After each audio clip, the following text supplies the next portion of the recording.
Major support for Do the Math has been provided by Chevron, Edison International, the Kern County Superintendent of Schools, Kern High School District, Panama Buena Vista Union School District, and Valley Strong Credit Union, with additional production assistance provided by these supporters of education in Kern County and throughout the state of California.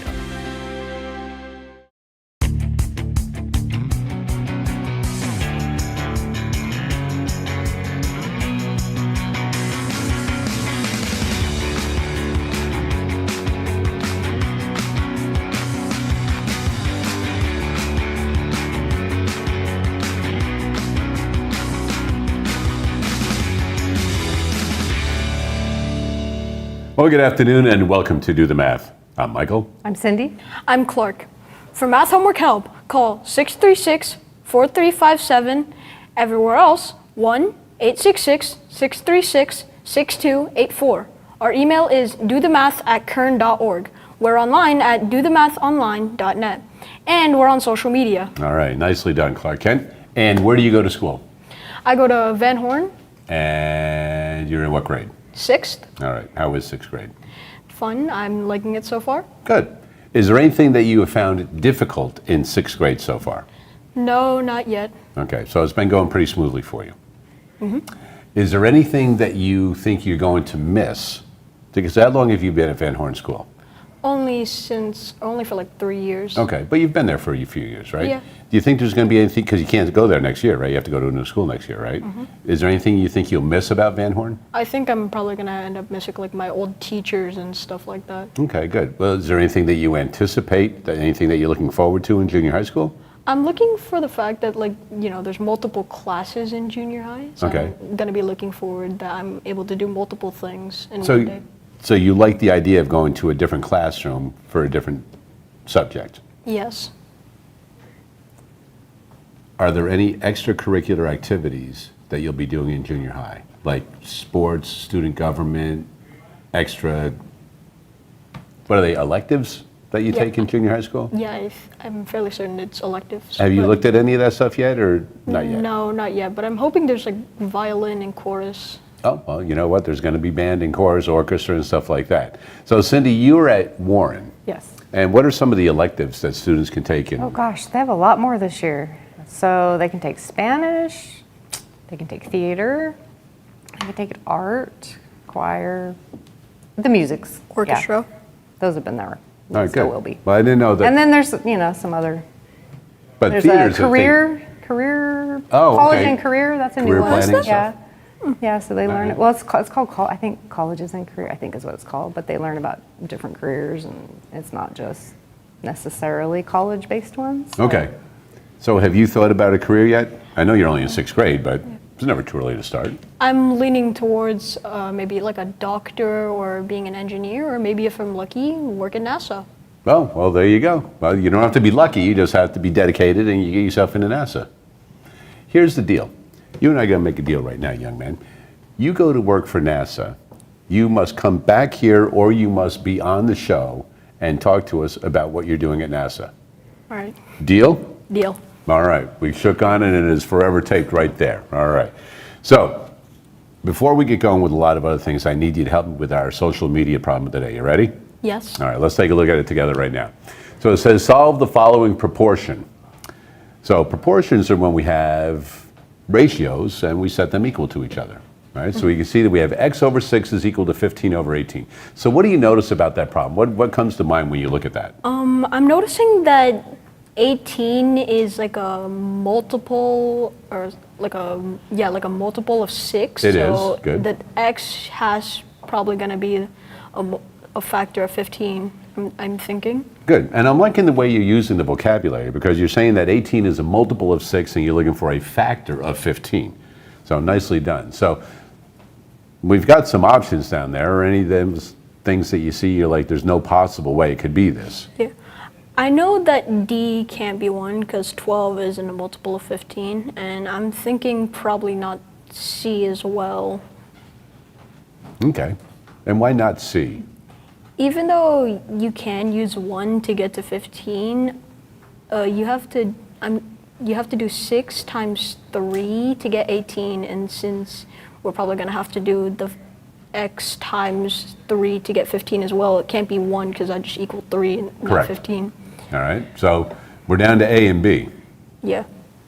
And I'm going to say it's B because A is 3 over 6, and since 3 times 3 is 9, it doesn't equal 15.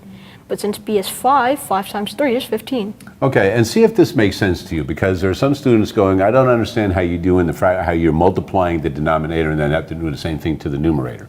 But if we look at A, 3 over 6 is 1/2. Yes. Is 15 over 18 1/2? 15 over 18, no, that is No, not so 1/2. so you can kind of reason like that, right? Yeah. One is half, the other is way more than a half, right? So if we take a look at 5 6, that's almost the whole thing, and 15 18 is almost the whole thing, and that way they are equivalent, aren't they? So you can go with B. Yes. All right, let's take a look and I'm see if confident that it's B. is correct. You're confident. Confidence pays off that time, brother. B is the correct answer. 636-4357 is that phone number. We do have phone tutors most Tuesdays and Wednesdays throughout the regular school year. And this show is not only for students. There are a lot of parents that phone in to do the math also. They also like to know some different ways that they can help their student, because a lot of times students are involved in after-school activities and don't always have the opportunity to phone into us during those times. So parents, you're more than welcome to give us a call also, and if we can indeed help you, we certainly will. Time now for today's Math in the News.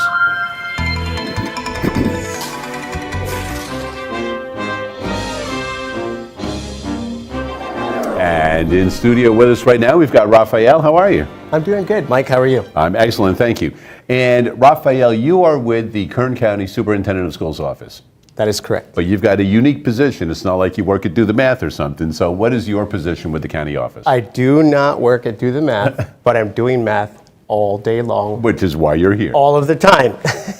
So I am the Director of Food and Nutrition Services for the Kern County Superintendent of Schools. So if there are students being serviced by KCSOS and they need lunch or something like that, you are providing that food for them?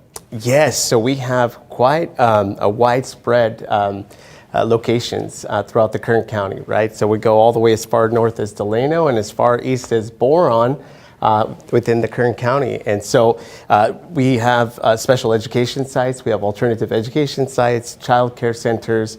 We partner with after-school programs to provide dinners at those programs. Okay. And then any district that may need some support with meal services, we will help and provide that support. So if there's a meeting or something going on and they need food at this meeting, you're the one that's going to be fixing that all up. Exactly. That is also another program that we handle as a Food and Nutrition Services Department.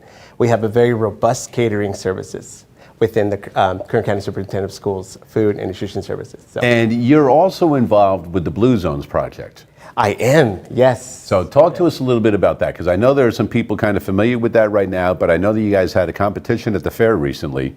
But an overview of the Blue Zones project first. Yeah, no, the Blue Zones project has been a tremendously great thing for us here in Bakersfield. So we have a Blue Zones project Bakersfield. That's what they're doing is they're bringing us together. They're bringing organizations together that have common goals of enhancing student and community wellness through different avenues, not just food, but also the way we go about planning the city, developing and enhancing the parks that we have available for children. And then for me specifically, or more directly, how I'm involved with the Blue Zones project is getting our schools to incorporate some more plant-based foods, right? We're not necessarily talking about doing away with all of the animal products or completely going vegan or vegetarian, but just incorporating some more fresh vegetables and ingredients that are plant-based, which, there are a lot of nutritional benefits to doing so. And again, not completely going away, but just incorporating that into your diet. Right, because I know there's a lot of students that have different allergies to things like that, and if it's more plant-based and other alternatives, it would be better overall for their health doing that. Yes. Now, when you guys did the competition at the fair, and we just saw some photos of that, do you come up with the dish, or are you working with the other students to come up with that? So for this first inaugural chopped competition that we did at the fair with the support of the Blue Zones Project, it was a list of ingredients that we had in advance. Okay. And then we had to develop a dish that was solely plant-based. So there was no animal products in that dish. And so we had quite a bit of list of items that we could use. And then the day of, they unveiled some secret ingredients that we had to incorporate into our dish. Oh, okay. And so, yeah, so I didn't have the time to collaborate with my student sous chef, but it didn't change how great she did.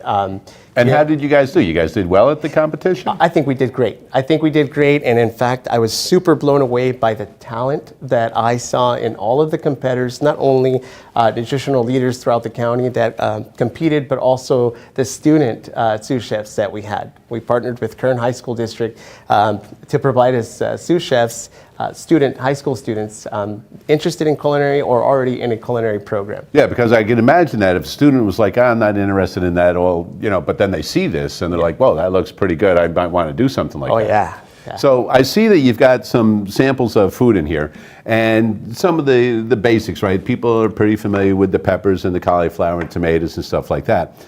But you've got some other things, because I noticed that one of the things is you've got pasta, but it's chickpea pasta. Yes. So what are some benefits of that type of pasta? So I will tell you, for me personally, I've been eating just pretty much whatever I get my hands on, right? I've never been a picky eater. And Hey, you know what? That's pretty good. The old man does that too sometimes. Like, I get that food like that. Exactly. Whatever you get your hands on, and as a cook, you want to try all your ingredients, right, as you're cooking, to make sure that the taste develops correctly, or the way you want it. However, what I've started to realize is that I can't handle regular pasta or bread anymore, right? And I'm coming to realize that it may be the gluten or may be other ingredients that are found in the pasta, but ever since I've tried using the plant-based pasta and been eating it, I feel a lot different after eating it, right? And so again, I'm not a vegetarian or a vegan. I do consume, a steak here and there, right. But I have incorporated ingredients like this chickpea pasta into my diet, and it really has made a difference. Yeah, well, garbanzo beans is what they're using, right? Very high in protein, and again, it's a vegan pasta. It's gluten-free. You mentioned there's a lot of students that have gluten intolerances, and so this pasta is a great alternative to the regular flours that are used usually. And as far as gluten and stuff, that takes care of part of that right there. But also, some kids have a problem with dairy. Yes. And that's kind of where this plant-based milk would come in, correct? Exactly. So this Ripple pea plant also based pea plant protein milk has been a great alternative to the regular milk. For many years, we used to have to use different types of almond or soy milk alternatives because some children had lactose intolerances or others had soy intolerances. So we couldn't use the soy for the soy intolerant student or the lactate for the non-dairy student. So Ripple came along, pea plant based milk, which is nutritionally equivalent to the regular milk. And again, it has no soy, it's not dairy, so one milk takes care of pretty much all of the non-dairy or lactose intolerant students. And how do you come up with the recipes? Because you've got a lot of different people you need to serve and a lot of different things. So how do you come up with the recipes? So I attribute that gift and that teaching to my mom. Okay. My mom was incredible. She could open up the refrigerator. We saw nothing in there, but she can go in there and whip up something up, right? And so, my program relies heavily on what's available, right? We do plan menus, but my program specifically relies very heavily on what's available. And so there's a lot of times that I have to be very creative with what I put on the menu. I mean, we have a very tight budget that we have to work within. And so it's just creativity. There are meal patterns that we have to follow in school nutrition, so that just further makes the challenge just a little bit more to make a creative meal that is going to be appetizing and still be within the nutritional requirements. I've got a little something for you here, brother, all right? So the garbanzo beans. Yes. All right. Do you like spice? I love spicy. All right, so cayenne pepper, you'd go with that? Oh, yeah. Capsaicin's good for us, right? Especially, old men, capsaicin's good, right?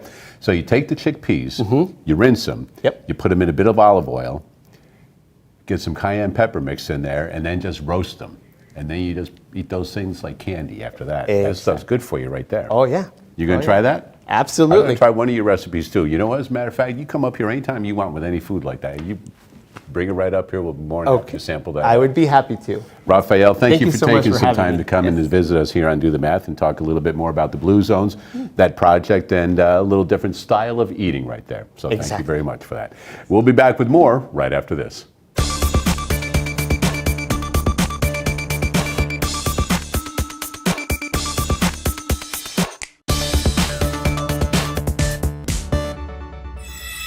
Hey, good afternoon. I'm Scott. We're going to do a little bit of math today, of course, on Do the Math. Interesting problem for you today, one of my favorites that I like to have my students think a little bit, use your brain, and here's how it goes. This is kind of a logical problem, but it's also one you can kind of mess around with and maybe give your friends a hard time. Draw a picture like this. And here is the goal. Your goal is to put the numbers 1 through 8. In fact, I like to draw them all out here. In these 8 boxes. Sounds like a pretty easy task. Of course, there's a rule to it.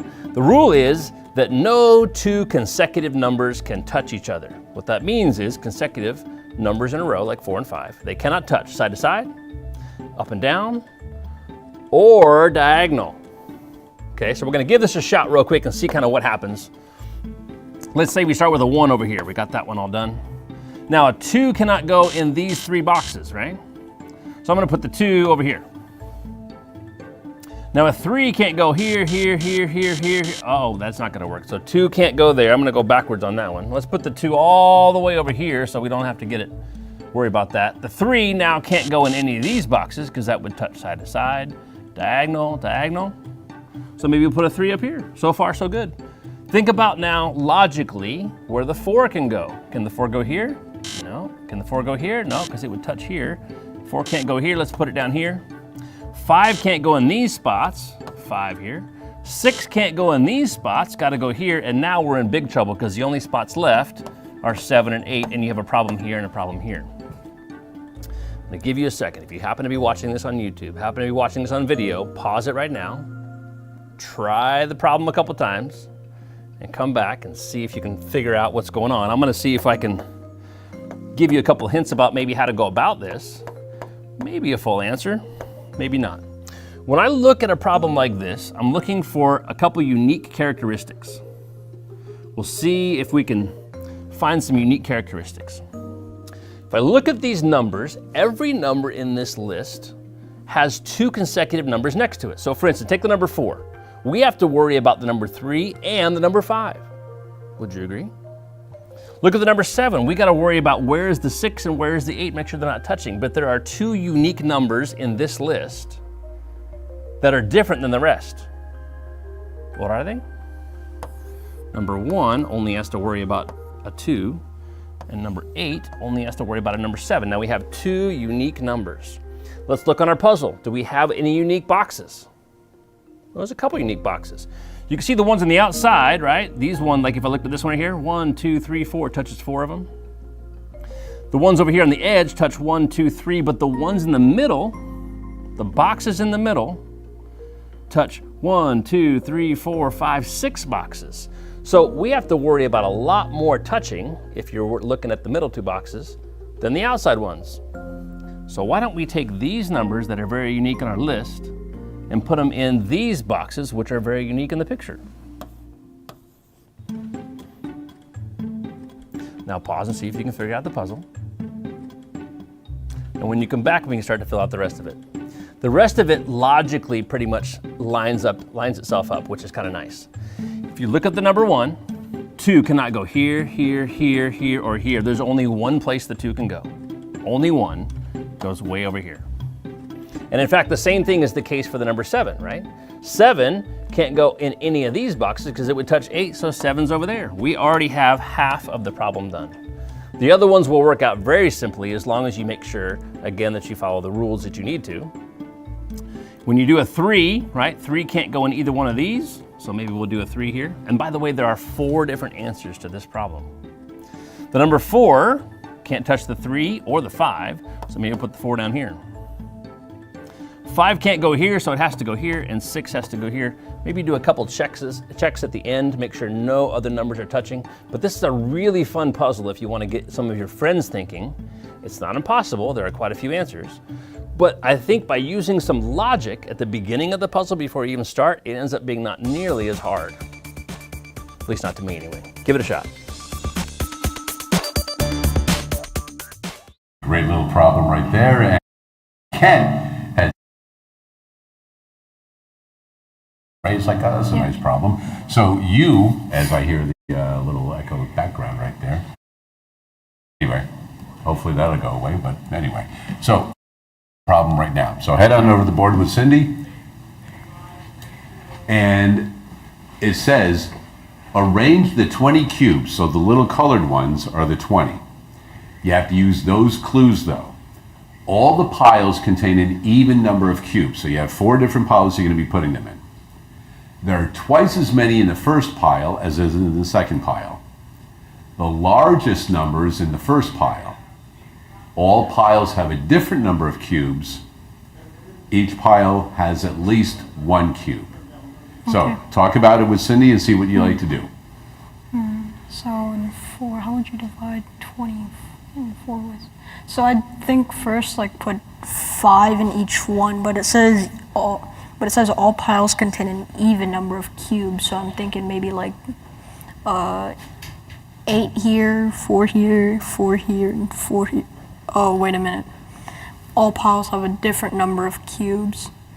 So I'm gonna stick with 8 here, and since it's half 4. So try moving them first and see, so you can start getting them out of the way. So you're gonna move 8 there. 8 there. I'm just gonna All right. 8 here, since there has to be half in the second pile. Maybe go around the top.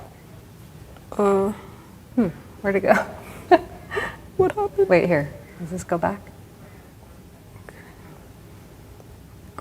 Just So you can just Okay, write there on it the is. board. So just draw them in. okay.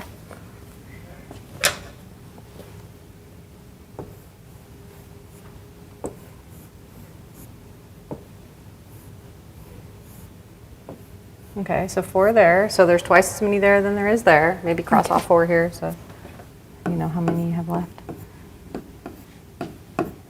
Okay. And then we have 1, 2, 3, 4, 5, 6, 7, 8.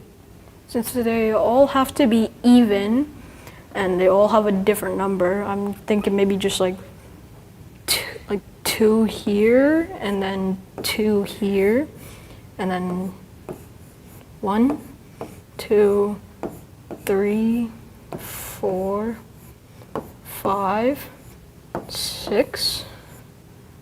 Okay. 1, 2, 3, 4, 5, 6, 7, 8, 9, 10, 11, 12, 13, 14, 15, 16, 17, 18, 19, 20. Okay, There's so let's 8 check here. if it meets all the. All piles contain an even number of cubes. 8, 4, 2, and 6. Okay. There are twice as many cubes in the first pile as there in the second pile. There's 8 here and there's 4 here, so that checks out. Largest number of cubes is in the first pile. 8, 4, 2, 6. All piles have a different number of cubes. We already took that one. Right. And each pile has at least 1 cube, and I think they all have cubes. Yeah. So that looks like it meets all the qualifications it needs to meet. Oh, nicely done. So you did it in the time constraint also. So as I said, you had about 3 minutes to do that, right? Yeah. And you said you were pretty confident you were going to be able to do that. So you did it in the 3 minutes. That's a pretty sweet problem, don't you think? Yeah, that's fun. I'd like to do that again. Good. Some Well, I'm other glad time. you like Maybe to a do that. different And version. since it was a sweet problem, you got yourself a Sweet Fix, an ice cream courtesy of our friends at Sweet Fix Creamery. And they just came out with new flavors. So every month they come out with new flavors. So in October, they came out with one like a caramel apple. They've got some pumpkin different flavors. And that'd be nice. kind of for Halloween, they've got one black licorice. Have you ever had that kind of ice cream? No, I have Well, if you never. go by during October, you can maybe sample that, and who knows, maybe you get yourself that kind of ice cream, all right? Yeah. All right, nicely done. 636-4357 is that phone number. We'll be back with more right after this. What happens to old satellites?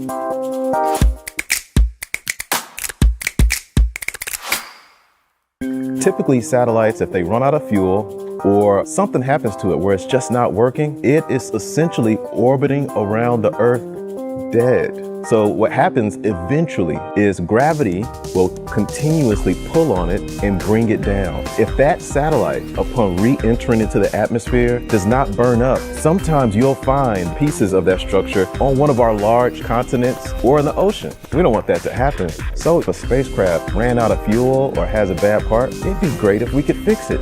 That's why NASA is working on in-space servicing, assembly, and manufacturing capabilities. OSAM-1, On-Orbit Service and Assembly and Manufacturing Mission 1, is coming to you very soon.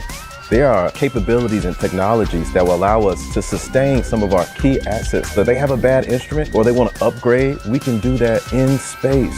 Essentially, that is going to help NASA explore and create missions that are going to improve our capabilities from the moon, Mars, and beyond.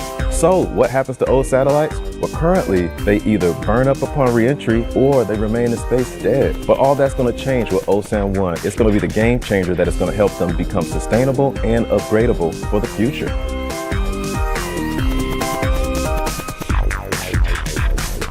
Well, there you go. Who knows? You might work at NASA one day and you'd be on some of those videos, and that way you can let me know exactly what you're doing, all right? All right. Sound good? Yes. All right, so you've got a homework problem that I know you're working on. So head on over to the board. I'm going to read you guys all the details so that you guys work on this. So you're planning a Thanksgiving dinner for 15 people. So you guys write any information you think you're going to need. Go ahead and use your pen. Yeah, the pen will make it a little bit easier. So 15 people. And you have 22.5 pounds of turkey.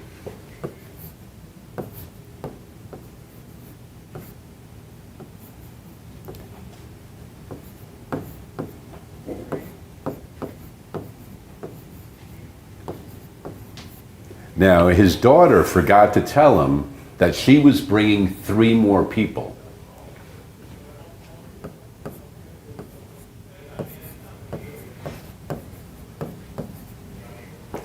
So, you want to feed each person the same amount of turkey that was originally planned. How much more turkey must be purchased to accommodate the additional people? All right. And you're going to express your answer to the nearest tenth. To the nearest tenth? Right. Oh, okay. So just remember, one you digit want to back. feed the people the same amount of turkey that was originally planned. So originally you had 22.5 pounds of turkey for 15 people. But you have 3 more people, so you need to figure out how much more turkey you're going to need so that they all still get the same at the original amount. All right. So, All right, so what you thinking? So first we need to figure out how many pounds of turkey would go to the 15 people. Let's just not think about the 3 people for now. Okay. So how much pounds per person, basically? Yeah, how many Okay. pounds for the 15 people? Not the 3 just yet. All right. So how can we figure that out? What do you think? I feel like we should probably like divide it. I think that's a good start, yeah. 22.5 divided by 15.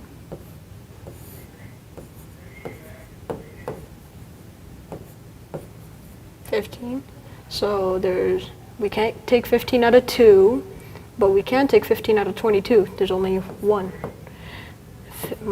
22 minus 15. Carry the 1.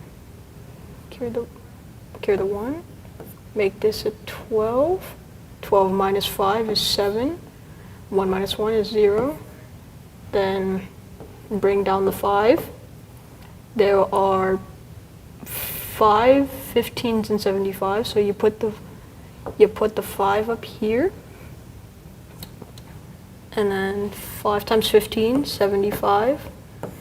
Then 0. So each person would get 1.5 pounds of turkey. Okay, so For the 1.5 15 pounds people. of turkey per person. That's All a lot right. of turkey. Yes. And then And then we John's have to pointing find at me out. like, no way.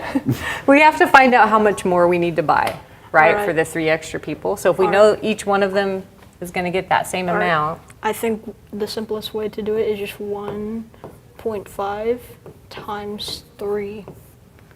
5 times 3 is 15. Put the 5 down here, put the 1 up there. 3 times 1 is 3 plus the 1 is 4. And then I'm assuming we just bring down the decimal. So 4.5 more pounds of turkey needs to be bought. So 4.5 pounds, you're saying? 4.5 pounds of turkey needs There you to be go. bought. Nicely done. 4.5 pounds. You think you can eat 1.5 pounds of turkey? Maybe? I'm sure you could. Anybody could eat 1.5 pounds You like of turkey. So put some dressing in there and all that kind of good stuff. All right, nicely done. 636-4357 is that phone number. Right now we have a phone call. And how are you this afternoon? Hello? Nimrod, how are you? Hello? Yes. Are you ready to tell us your math problem? I think you have some mixed numbers you need to put in order, is that correct? It's on the back, John. All right, so here's what we're going to do. So, Clark, Kent, you're going to help work with this. Oh. All right? So, all right, so here's the problem we're working on now. So, Cindy, maybe just clear the board or just add a page to it. Wait, And all the way down at the bottom right. Yeah. There we go. All right. So we have negative 1.8 degrees Celsius. And we have negative 2.1 degrees Celsius. And in between those, we need to put greater than, less than, or equal. oh, so we want to compare them? Correct. Okay. Have you worked with your negatives at all? Yes, I have. Okay, well, that's good. So if it's negative 1.8 versus negative 2.1 degrees Celsius, and we think of like a thermometer, right? Yeah. Those are below zero. Yes, those are below 0. So we're trying to figure out which one's larger. Than the other. All right. So So tell me what you know.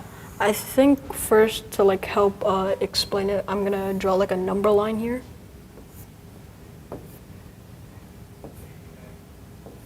Zero. And anything to the left is a negative, so these numbers should be here. So let's just put it here, these two like here for now. And since to the left, it would go like, 0, negative 1, and negative 1.8 comes first, and then negative 2.1. So in here, it seems that negative 1.8 is closer to the 0 than negative 2.1. So I'd say that negative 1.8 Celsius is bigger than negative 2.1 Celsius. Which makes sense because if you think of temperatures, right? Yeah. That's colder because it's more below zero. Yeah. So that's warmer, so that would be a larger value. There you go. Nicely done. So you know what? Nimrod had another problem that they were working on, and we'll just go ahead and clear that, and we're going to go ahead and get this one out of the way also. Well, maybe just add another page. Okay. Here we go. So negative 4 3/4. 4 and wait. 3/4. Correct. The next number, negative 3/5. And the final number is negative 1 3/4. And you need to put those in order from least to greatest. Okay. Least to greatest. So we got to figure out which one's the smallest. So your number line would help with that again because these are all negatives. All right. Since there appears to be no number there, it appears to be less than 1, so I'm assuming the negative 3.5 would be the closest. So, 3/5. Yeah, so negative 3/5. So, Don't forget your negative on there. and then the next. So is that the smallest or Yeah. is that the largest? negative 3/5 would be the smallest. But we're in the negatives, right? Yeah, So we're- remember on the last problem you told me that closer to zero is actually bigger? Oh, Right? Yeah. No, I think you have it in the right place there. I think it's just not going to be the Oh, smallest number when you list it. Because it's closer to zero. Let's go ahead and just put them on the number line first, and then we can list them in order. all right. So you got your negative 3/5, and then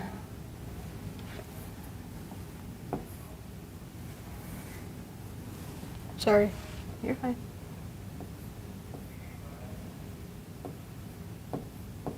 And if you want to, Clark Kent, you can write it, the next number on top of the number line instead of underneath it. That way you have some Yeah. more room if you'd like. All right. I think I'm just gonna do this for now.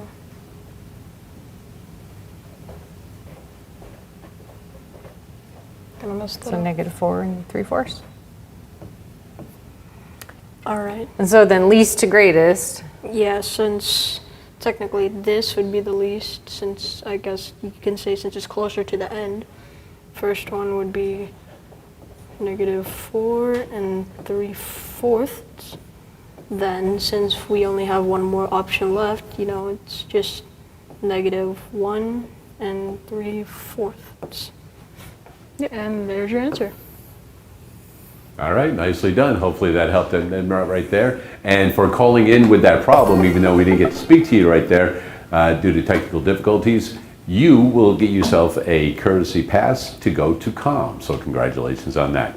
636-4357 is that phone number. You do have an opportunity to call between 3:30 and 5:30, most Tuesdays and Wednesdays. We'll be back with more right after this.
All right, here we go. You ready for another problem? Yes. All right, so you did the first one where you had to figure out the number of pounds per person, Yes. right? Based on if we had 15, but then we needed to get turkey for 3 more people.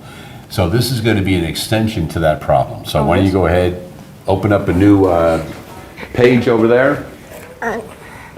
And just put in all the old information. All right, so we had 15 people at the original, right? Then we had 18 people altogether. Yeah, we had 3 more. And we already had 15.5 pounds. Well, it And was we going had, to be like- 1.5 pounds person. per person. Yeah, it was one. That's how much everybody was going to get after we got more turkey.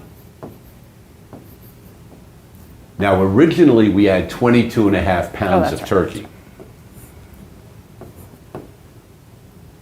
So 22 and a half pounds of turkey is what we started off with. Okay? So, here's the next question. They realize they don't have time to go get more turkey for the other 3 people. Okay? So we're not going to get the other 4.5 pounds. I know, I would have a little lip on that too, like that. Everybody's not getting all that turkey, right? But since the 18 people evenly divide the turkey that was already purchased, the 22 and a half pounds, by what percent is each person's serving reduced? Okay, so I think we should just go do division again. So 22.5 divided by 18. Because we need to see how much they're going to get before we can Yeah. calculate a percent. Yeah. Yes. 18. You can't pull 18 out of 2, but you can pull 18 out of 22. 1.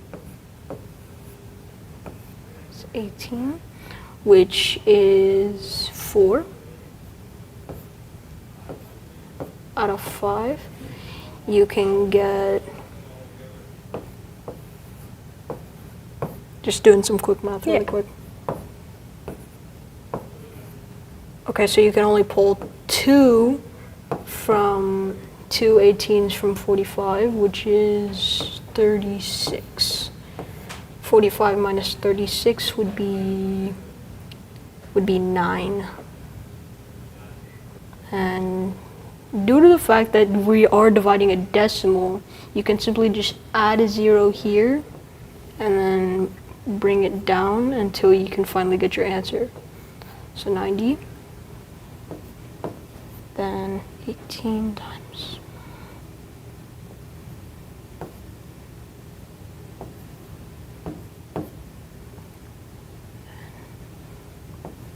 Oh hey, you can There you perfectly go. pull 5 18s from 90. 5, 0. So every person gets 1.5 pounds of turkey. 1.25. Oh yeah, 1.25. Okay, so originally they wanted them They- to get 1.5, and now they're going to get 1.5. 1 and 25 hundredths, or 1.25. 1.25. And we need to calculate the percentage, right? Yeah. Since the 1.5 is at the top, but since it's a decimal, we can just add a 0 here to do that. Since you can't take 5 away from 0, you have to do some carrying. 4, 10. Now you can easily do the math. 10 minus 5 is 5. 4 minus 2 is 2. Add the decimal. 1 minus 1, 0. So each person had their turkey reduced by 0.25. Okay. So, the question is, by what percent is each person's serving reduced? Oh, So So we have that's the amount. We need to now figure out what the percent is. So we have to figure out what percent that is out of the original amount. So remember percent change. This is something I know that you went over this week. yeah, I'm trying to remember the Well, operation. that's why you've got Cindy right there with you, right? So you're going to take values, new value, old value, divide by an old value, and then multiply by 100, and you're going to come up with your Yeah, it answer. was Yeah. like new value. So you found how much it changed by. Yeah. So that's, you subtract the two values, that goes here. Yeah, so 0.25 minus, Well, that's actually, you already did the subtraction. You already did the subtraction. Oh. Because it would have been the original amount minus the new amount is what you put here. I thought it was new amount minus old amount. Well, the subtraction still ends up as 0.25. It's just the positive or negative just tells you if it increased or decreased. Okay. So this would have been was like negative negative. and decreased because they're getting less food. All right. But as far as the percent goes, it's still going to come out the same way. All So right. then you're going to want to put your original amount down as your denominator. And are you guys doing it with proportions? I I think thought it I was- heard you say proportions. Is that what Well, you you said? can, or what you can do is just divide that. Yeah, you can just and divide then you can that. just multiply it by 100, the decimal. Oh, okay. All right, comes out so the same. 0.25 divided by, 1.5. okay. 0.5, 0.25. But since the decimal points are there, that makes it slightly more complicated. We have to move the decimal point 2 times until it's just, Now think about where you have numbers. You're starting with 0.25 divided by 1.5. 5. Let's say we had 12 divided by 4. Where would the 12 go? 12 would go, 12 can't go into 4. No, just think about it. If I want 12, if I do 12 divided by 4, can I do that? No. What's 12 divided by 4? I'd say, 3. yeah. So you can do that, right? Oh, So You're thinking I think I differently. misheard you. I think I misheard you. Right, so You're think thinking about 3 12, divided by- where the So 12 the- would go, because I Yeah. think you've got the numbers reversed here. yeah, we need to put the numerator on the inside part when we do the division. Oh, okay, so, Be able to- No, oh no. there we go. Okay, so it'd be 1.5 Because you're really dividing this by this, Okay. which is how you read this Okay. right here. Since we have to move the decimal point to make things a little bit easier, you move that there, and you move it here. So the actual operation would be, can we Just scroll do down? here. Yeah, just do here. It's fine. All right, I don't think this one scrolls the same way. all right. Anyway, so it'd be 15 out of Okay, so you can't take it out of 0, so there's nothing there. I'm just not going to add anything there. You can't take 15 out of 2 either, so let's just put a 0 there. But you can take a 15 out of 25. 1, 15. And then, oh wait, I wrote that wrong. No, that's right. 25 minus 15, that's Oh, yeah, 10. but 5 minus 5 is 0, and 2 minus 1 is 1. Oh, You just didn't put the 1 yet. didn't realize. And since there's still a 10, you can't do remainders and Decimals. decimals.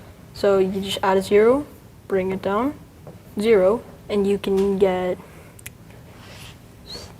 6 15s out of 100. 6, it equals 90. Then 10, So we got 10 again. then Do you see a pattern now? yeah, we're kind of going in a loop.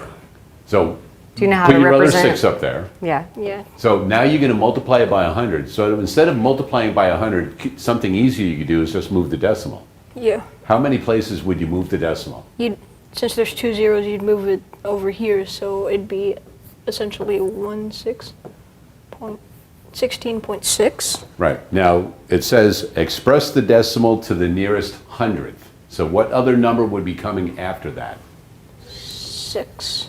Okay, and in order to round to the nearest hundredth, you need a place in the nearest thousandth. So what number would come after that? 6. Okay, so now put another 6. Now round Now that round it. number to the nearest hundredth. All right, so the 100th would just turn into a 7. So you can just put equals and then put it next to it. I think I'm just gonna erase.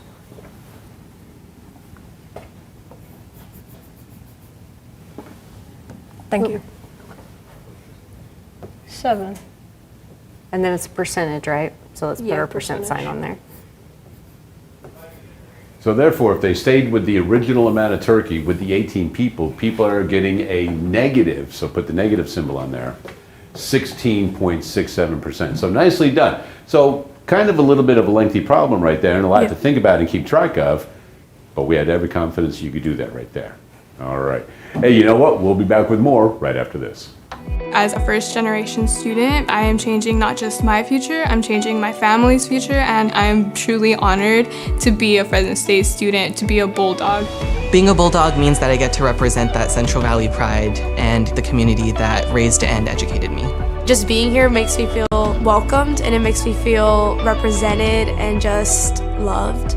We are unique here, uniquely Fresno, and nobody could emulate what we do here in the same way.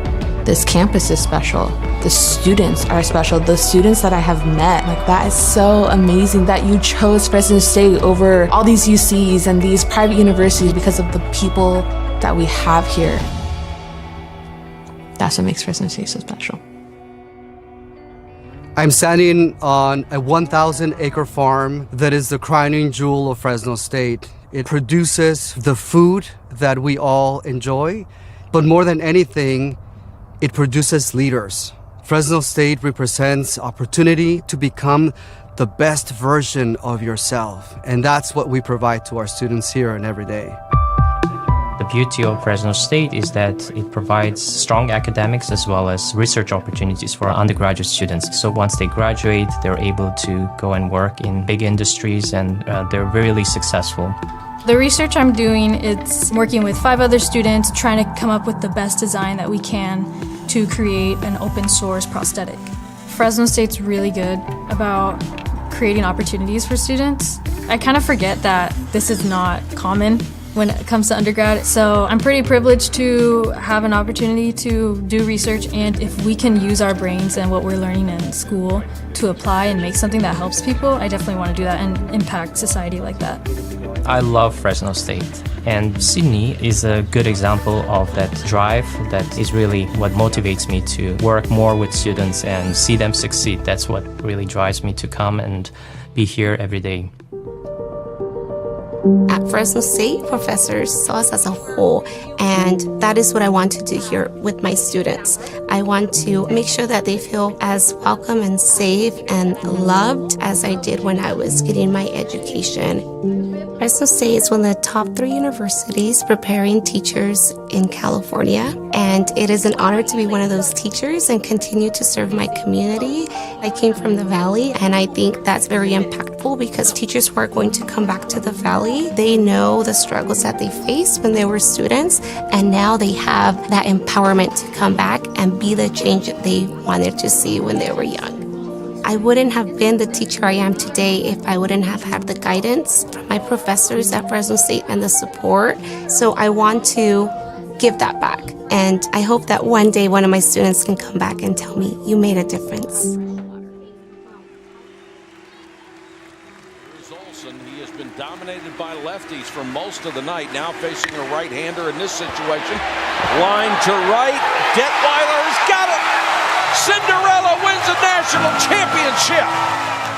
Fresno State has really been blessed with some outstanding former Bulldogs on the national scene, but many of our alumni stay in the Valley, and they're using all of those values that they got through their Bulldog experience to take into their family and in their businesses. And they will say, without my student-athlete experience at Fresno State, I would not be the person I am today. I think we're all looking for some joy, and we're looking for something to attach to bring us some excitement, something we can share with our families. And college athletics does that, and certainly Bulldog athletics does that. 40,000 plus people in a stadium all pulling on the same rope. There's nothing like that here in the Valley. It's something that's special and unique, and it's something that is ours. To be a Bulldog, it's exciting. It's like wearing like a badge of honor.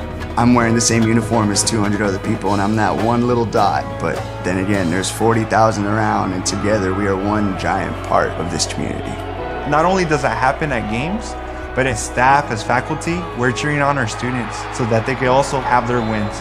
We're wearing red, and we all like each other, and in that day, there is no politics involved. Everybody loves the Bulldogs. Fresno State is home. That sense of belonging, it never leaves. That sense of knowing that someone here poured into you and made it so that you could go out into the world and be your best, that's Fresno State.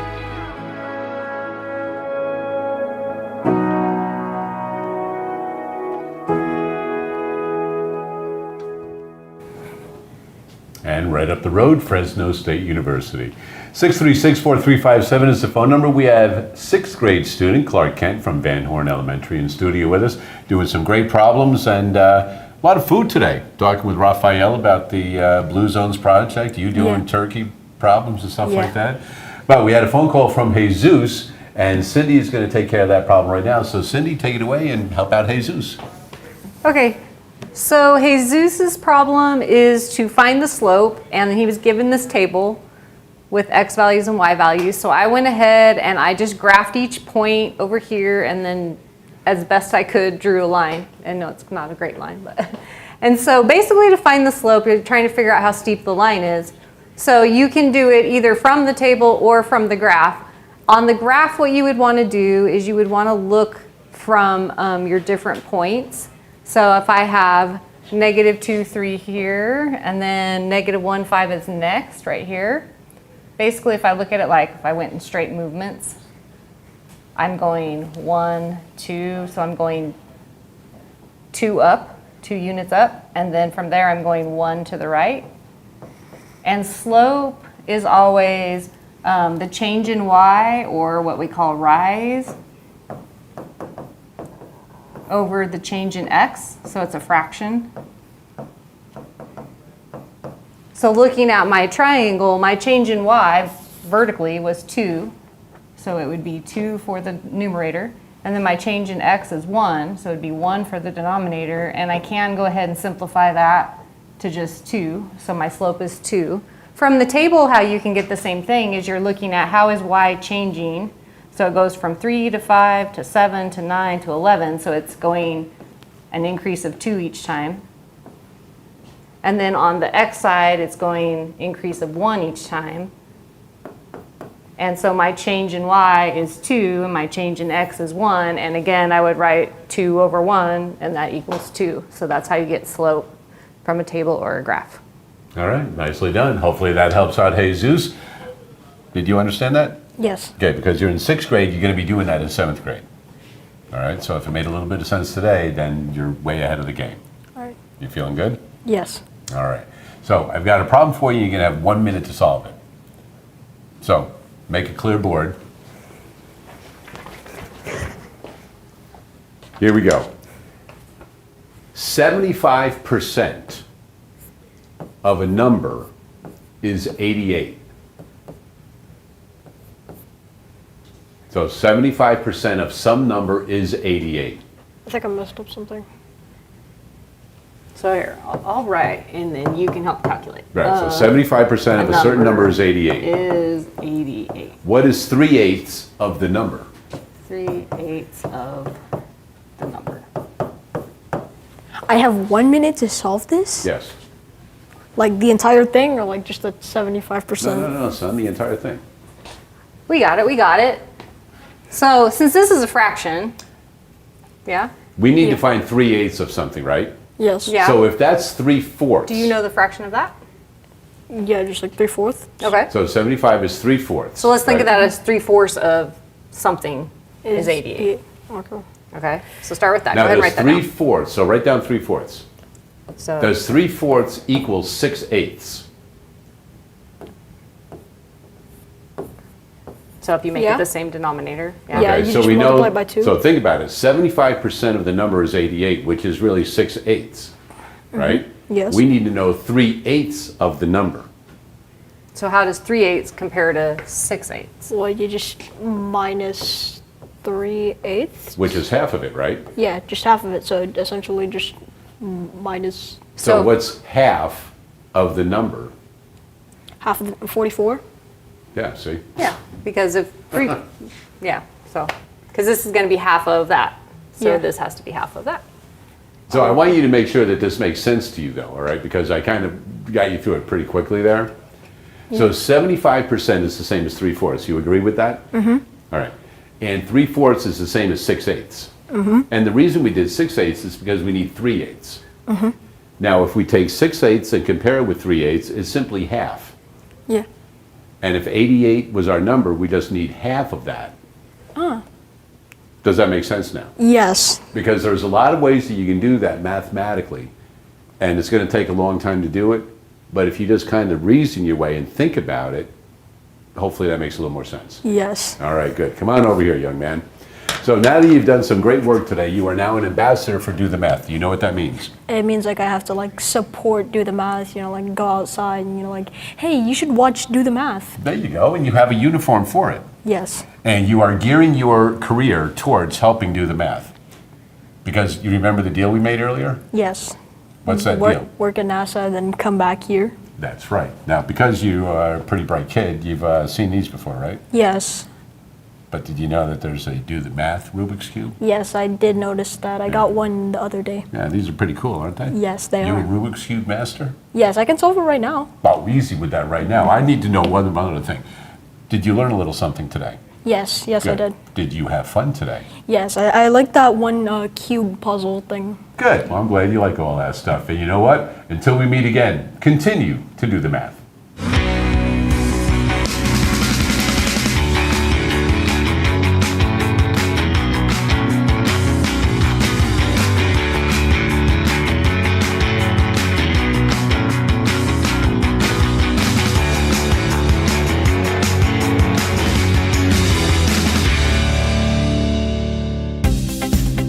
Major support for Do the Math has been provided by Chevron, Edison International, the Kern County Superintendent of Schools, Kern High School District, Panama Buena Vista Union School District, and Valley Strong Credit Union, with additional production assistance provided by these supporters of education in Kern County and throughout the state of California.